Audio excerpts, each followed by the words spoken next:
Welcome back to Football Fans TV. Yeah, we went to Old Trafford this weekend. We took an L. Some United fans have been on my case, wanting to hear my thoughts. I've been airing all of them. But yeah, that's football. That's how it goes. But as you can see, we're still a red. Always going to be a red. And the unfortunate thing is, we went there and we had like 70% possession, 14 shots. They had 5. We had 13 corners. They had 1. But unfortunately, due to a couple of individual errors from a young Trent Alexander-Arnold, um, Marcus Rashford managed to have him on skates, and they were 2-0 up after half an hour. But then with Arnold, we can forgive him for that because he's a young boy, and I mean, I'm sure he's gonna score the winning goal in probably one of the next derbies against United in the next 10 years. He's got his part to play. He's got his part to play in the future. So we'll allow him for that.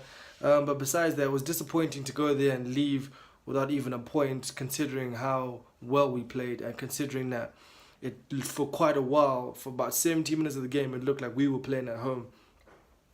So it was quite disappointing, considering that.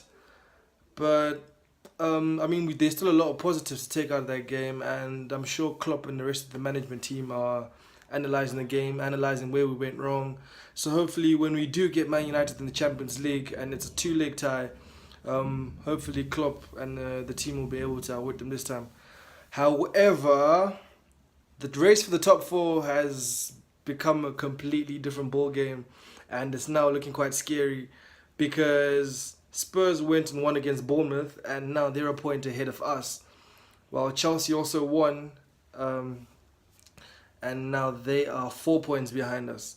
So the top 4 is looking kind of scary now, and it's a different ball game, completely different ball game.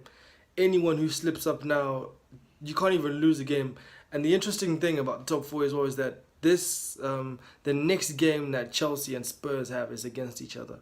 I think they go to Spurs go away to Stamford Bridge, and Spurs do win, and Liverpool beat Watford as well. Spurs will now be 8 points ahead of Chelsea, while we are 7 points ahead of Chelsea. And like I'm saying, this particular fixture is going to be quite defining because neither team can afford to lose. If Chelsea go and they win at home against Spurs, then they're now back in the mix. They're really in the mix already, but then that just brings them 2 points now behind. That makes them 2 points behind Spurs.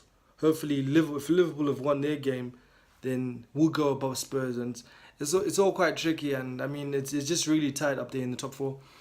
But obviously, United, they've got their spot, so it's literally a 3-horse race between Spurs, Liverpool, and Chelsea. And I'll be quite I'm interested to know who you guys think is going to be in the top 4. I want to know your top 4, who you think is going to miss out. My bet is on Chelsea, but it's actually quite tricky. I don't know because the thing is, Spurs have just lost Harry Kane. I'm not too sure the extent of his injury or how long he's going to be out for. But I mean, it's time for Spurs and a few other players in that team, whether it's Dele Alli, Son. Son has been standing up lately. He's been in terrific form. Christian Eriksen, but a lot of those guys are going to have to stand up now since Harry Kane is out. I'm not sure how long for, but whatever the time period that he's out for, some of those Spurs players are going to have to stand up. If not, I reckon Chelsea could sneak in there with Liverpool and Spurs might just drop out. But yeah, let me know what you guys think. Whether it's going to be Liverpool that doesn't make it, Chelsea that stays out the top 4, or if it's Spurs that's going to slip out. However, Liverpool is still the only team within those 3 that's still in the Champions League. So, in terms of fixtures, that's not really.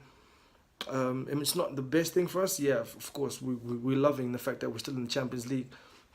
But in terms of the run-in and resting players, etc., it's going to be quite difficult. But it's also worth noting that Spurs and Chelsea are both still in the FA Cup, and obviously the FA Cup is not played midweek. But if either team does play against someone who forces a replay against them, then yeah, the replay will be played midweek, which is basically going to be like them playing a midweek Champions League game.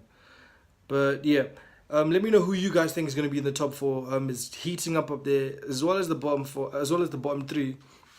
But the top four first. Just let me know who you guys think is gonna be in there, and yeah, as to you, those United fans who just wanted to hear, just take the piss and get a reaction. Well done, lads. I'm man enough to at least acknowledge the fact that yeah, fair enough. You didn't play beautiful football. You didn't play amazing football. You didn't make anyone say wow, but you got the 3 points. Mourinho got the 3 points, and yeah, hopefully we get you in the Champions League and we show you how to play proper football.